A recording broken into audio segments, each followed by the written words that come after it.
Hello and welcome to this tutorial on how to install JDK on Mac OS X. JDK is a software development tool used to develop and run Java applications. Before we begin, let's check.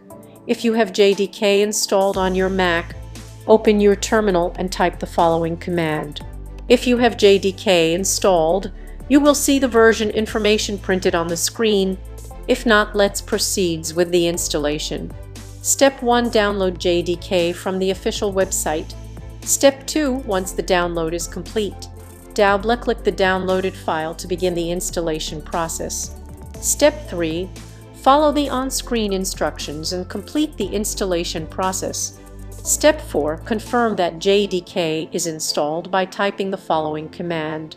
That's it. You have successfully installed JDK on your Mac OS X. I hope you found this tutorial helpful.